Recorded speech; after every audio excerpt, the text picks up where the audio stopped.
I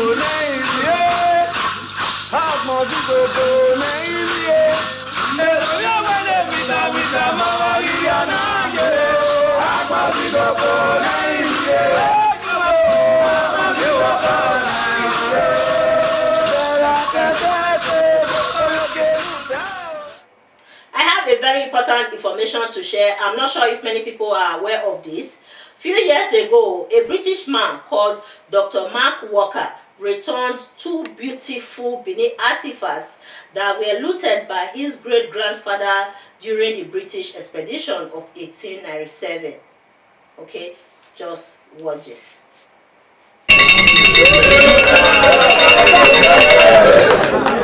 Sight and sound of bell and Ahianwe Oro, the stolen items returned by the foreigners, introducing the visitor before the Benin monarch, the Enoge of Obazua, His Royal Highness Prince Edo Akezwa, told the Omonoba that Dr. Mark Walker is a great-grandson of one of the foreign military imperialists who scuttled the reign of Obavorame Nogbaisi and carted away some artifacts in Benin Kingdom. Prince Akezwa said Dr. Walker deemed it necessary to return the traditional items. It is poetic justice that Dr. Adrian Walker, the grandson of the captain who removed them, was inspired to return to the great-grandson of the Oba from whose palace they were looted.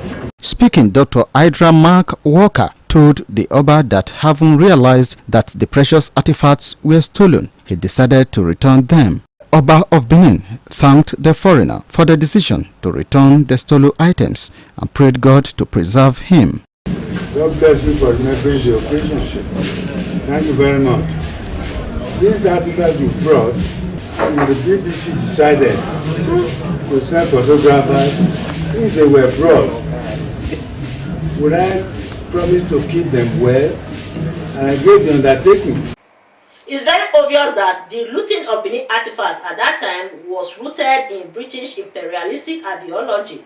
The British people did a lot of damages to the lives of indigenous people all over the whole world, not just the Benin people, even the Aboriginal people, that is the indigenous people of Canada.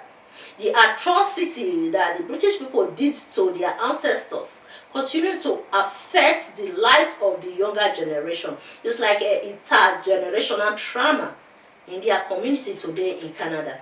Anyway, as you can see in the video, those artifacts were returned back to Benin during the reign of Oba Iridiawa, the father of this our current Oba. Okay, for the Oba to witness those artifacts returning back to Benin during his reign as the Oba of Benin, it was an historical event. I think the Oba joined his ancestors just few years after the return of those artifacts.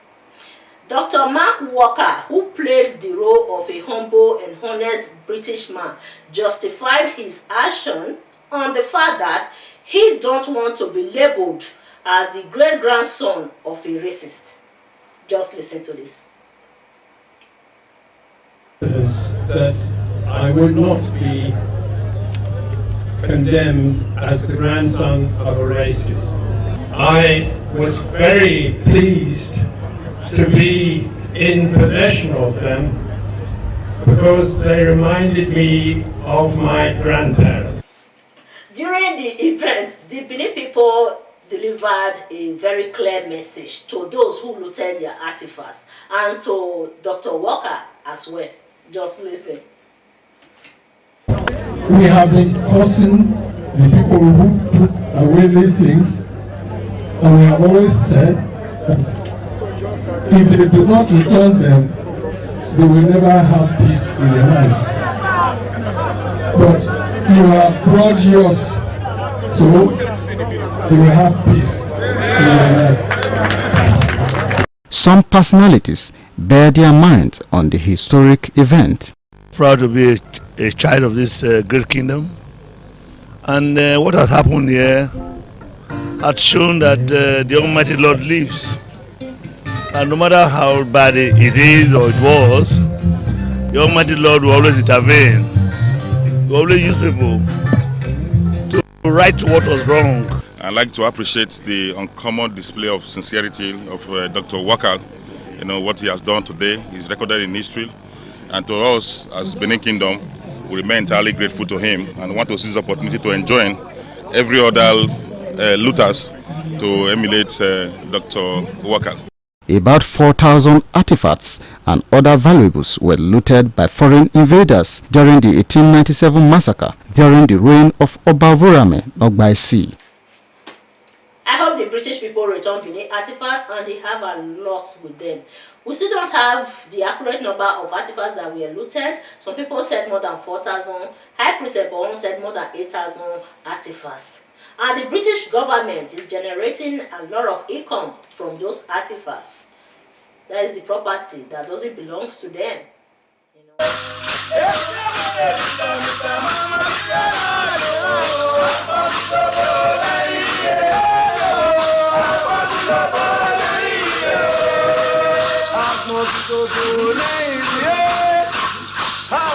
Go,